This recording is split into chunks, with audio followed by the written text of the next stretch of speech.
आम आदमी पार्टी के मुद्दों पर कांग्रेस ने रची सियासी राह। पंचमंत्र से निकाला जाएगा सत्ता के लिए रास्ता।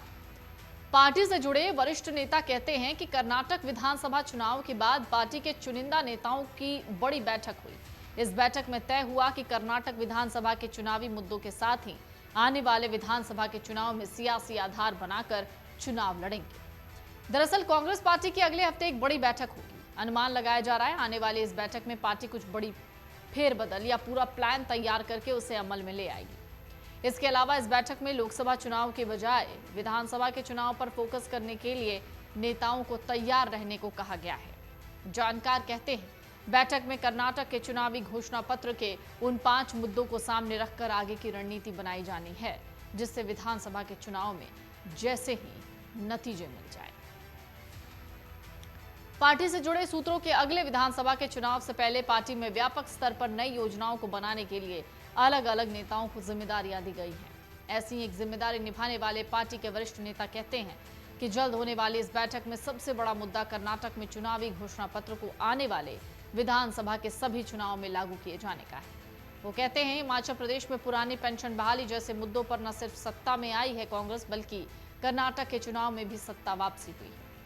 कांग्रेस पार्टी से जुड़े वरिष्ठ नेता कहते हैं कि पार्टी अब आने वाले 4 राज्यों के विधानसभा चुनाव में अब उन 5 घोषणाओं के साथ ही आने वाले विधानसभा के चुनाव में उतरेगी। इसमें फ्री बिजली है, परिवार की महिला मुखिया को मासिक सहायता है, मुफ्त में राशन है, बसों में महिलाओं को फ्री यात्रा है और बेरोजगारी का मुद्दा है। पार्टी से जुड़े वरिष्ठ नेता कहते हैं कि कर्नाटक विधानसभा चुनाव के बाद पार्टी के चुनिंदा नेताओं की बड़ी बैठक हुई।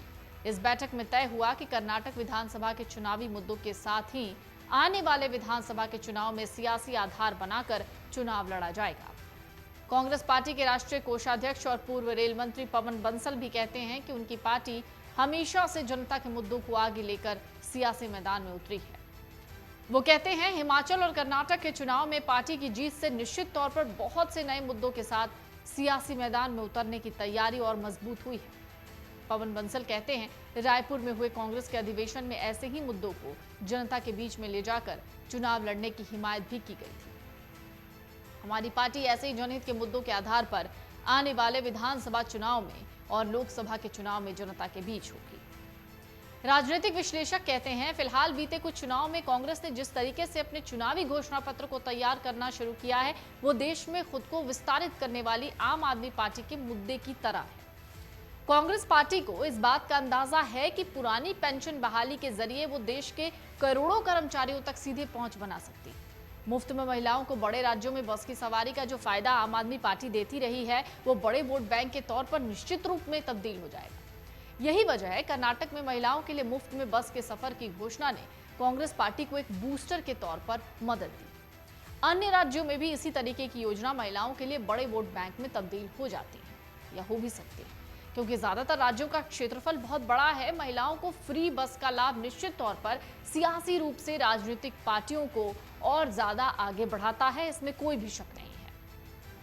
इसी तरह घर की महिला मुखिया को मिलने वाला मानदेय और बेरोजगारों को भत्ता सियासी रूप से बड़े मुद्दे हो जाते हैं। पार्टी से जुड़े सूत्रों का कहना है कि इस हफ्ते होने वाली बैठक में इन्हीं मुद्दों को लेकर राजस्थान, मध्य प्रदेश, छत्तीसगढ़, तेलंगाना के चुनावों की सियासी जमीन तैयार होगी।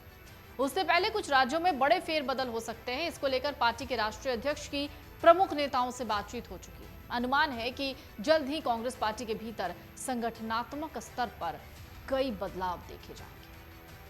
मन से उजाला कर चले, मन से उजाला कर